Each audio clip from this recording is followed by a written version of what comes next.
India को कोई ललकारे और फिर इंडिया इस तरह से जा रहे थे, हो तो नहीं ना सकता।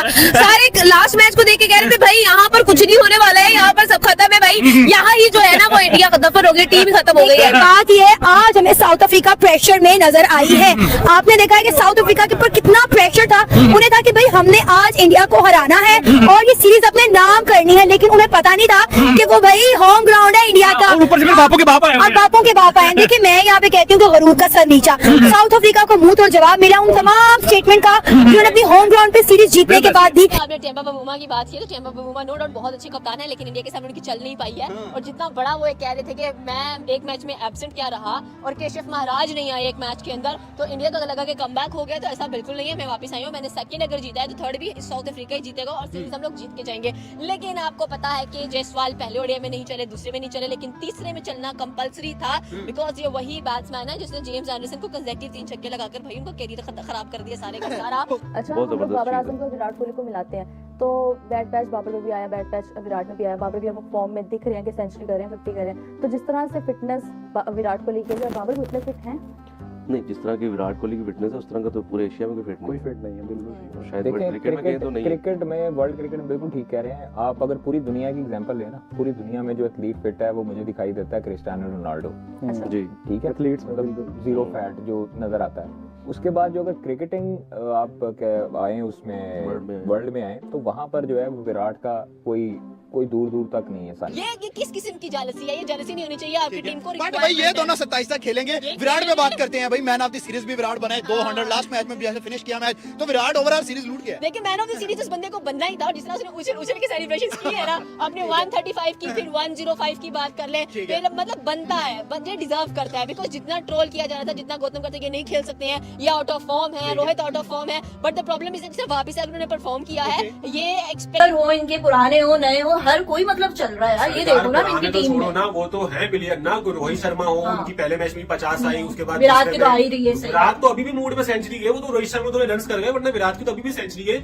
लेकिन यहाँ पर मैटर ये करता है कि जो यंगस्टर को देखो, ऋतुराज गायकवाड़ को पता था कि जानी ये लोग मुझे अभी चांस दे रहे हैं, फिर आगे पता ही मैं नजर आऊं नहीं आऊं, ठीक है ना, अभी ही मौका है प्रूफ करने का। जायसवाल ने बहुत क्लास का खेला है यार। जायसवाल को पता है कि यार ये लोग अभी मुझे टेस्ट से निकाल के ओडीआई में लाए इतने टाइम के बाद। बड़ों का साया घर पे होना बहुत जरूरी है।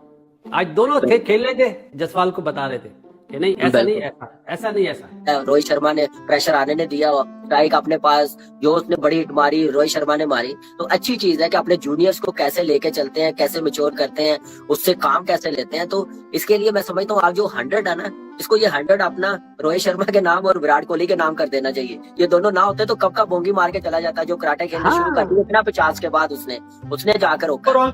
एक्सीलेंट विन, और ये रिक्वायर्ड थी यार, ये उस इंडिया को रिक्वायर्ड थी, ये गौतम गंभीर की लूली लंगड़ी सोच को ये जीत रिक्वायर्ड थी बचने के लिए। और आखिरकार उसको वो जो मर्जी खुद को कहता रहे कि जी मैं ये हूं, मैं वो हूं, भाई ये जीत जो मिली है, ये सीरीज की जीत जो मिली है, आपको ये कहना पड़ेगा थैंक्स टू रोको, thanks to Rohit and Kohli के जिन्होंने पहले दोनों मैचेस भी उन्होंने जितवाए, और तीसरा भी मैं समझता हूं कि ये सब इन दोनों की बदौलत है। नो डाउट अगर इस पूरी सीरीज का किसी को क्रेडिट जाता है, फर्स्ट ऑफ ऑल वो विराट कोहली है, सेकंड रोहित शर्मा है, थर्ड केएल राहुल के उसने मैनेज किया। लेकिन आप दूसरे मैच में देखिए इंडियन बॉलिंग को कितना ट्रोल किया जा रहा था कि ये इनसे 360 डिफेंड ना हुआ, ये वो फ्लांटिंग। आज देखे उसकी बॉलिंग, कृष्णा भाई आउट ऑफ द टेबल आ गया, आउट ऑफ सिलेबस में है ही नहीं था।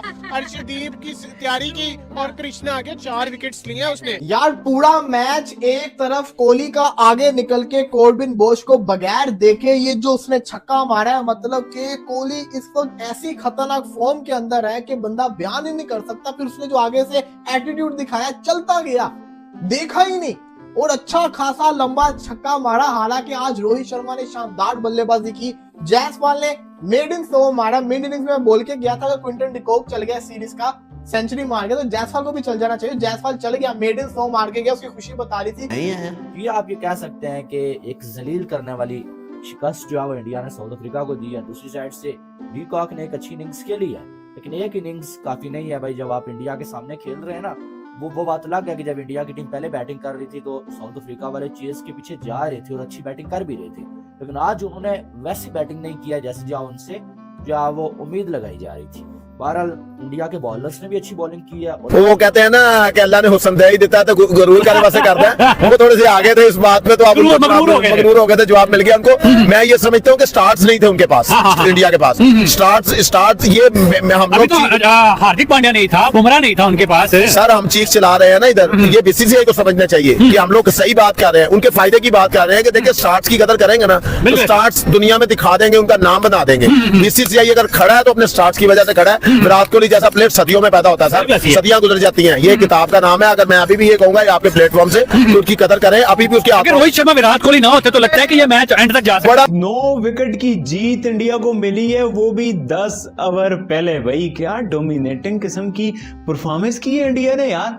वो साउथ अफ्रीका जो बड़ा तगड़ा नजर आ रहा था, वो ठुस हो गए टॉस हार के, वो ठुस हो गए 2 प्लेयर उनके इंजर्ड होके। इन चीजों ने फर्क तो डाला है।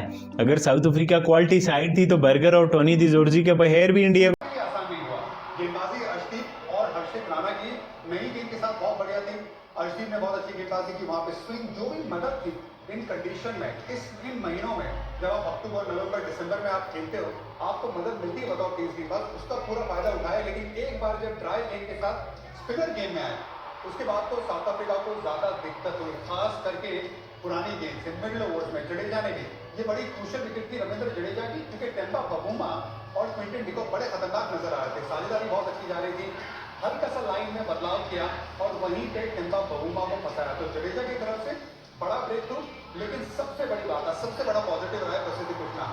प्रसिद्धि कृष्णा को जब बैक किया है इस टीम मैनेजमेंट में एकदम सही बैक किया है, क्योंकि आपके लिए 2 मैचेस इनफ नहीं होते। यहाँ पे ब्रेस्की जो रेगुलर फॉर्म दिखा रहे थे उनको आउट किया, उसके बाद दूसरे और 2 सेट बल्लेबाजों को आउट किया, दिखाया कि किस तरीके का स्किल लेके आता है प्रसिद्धि कृष्णा। और अभी शो में आगे जाते हुए हम आपको विजुअल रेफरेंस भी दिखाएंगे कैसे लेंथ में बदलाव किया था प्रसिद्धि कृष्णा ने। और जो चीज शायद बात थी साउथ अफ्रीका गुच्चू भी कि 2 बार ये एक ओवर था प्रसिद्धि कृष्णा का और फिर आगे कुलदीप का कि एक ओवर में आपने 2 विकेट गंवाए, क्योंकि जब आपको मोमेंटम मिला है तो आप गुच्चू में विकेट गंवाना नहीं चाहते, बट साउथ अफ्रीका के साथ वही हुआ। फिर से वो लेंथ में बदलाव नजर आया, जिस तरीके से गेंदबाजी हुई। और अगर इरफान ने बात तो कर ली प्रसिद्ध कृष्णा ने किस तरीके से वो चेंज किया गेम को, लेकिन जहाँ पर कुलदीप यादव की बात आती है ना, जब आप सूखी गेम से गेंदबाजी करते हैं तो फिर अलग तरीके से गेंद जाती है, पिच में गेंद थोड़ी सी रुकती है तो फिर आपको एडजस्ट करना पड़ता है। जब गीली गेंद होती है तो फिर आप थ्रू द लाइन ऐसे मार सकते हैं, अगर ये गीली गेंद होती तो बाहर चली जाए, लेकिन यहाँ पे आपको हल्का सा पॉज लेना पड़ता है। और वहाँ पर साउथ अफ्रीका के बल्लेबाजों से वो गलती हुई और फिर बॉस भी उसी तरीके से आउट हुए। गेंद को हैंड टाइम मिलता है, फिर आपको गेंद अपने पास आनी देनी पड़ती है, वो स्किल दिखानी पड़ती है, और नीचे के जो बल्लेबाजों उनके लिए तो वो मुश्किल होनी ही थी। बट आई थिंक वो जो डिफरेंस था कि बैटिंग करने का जो सवाल आता है वो आपको पहले तो ब्राजीलियों को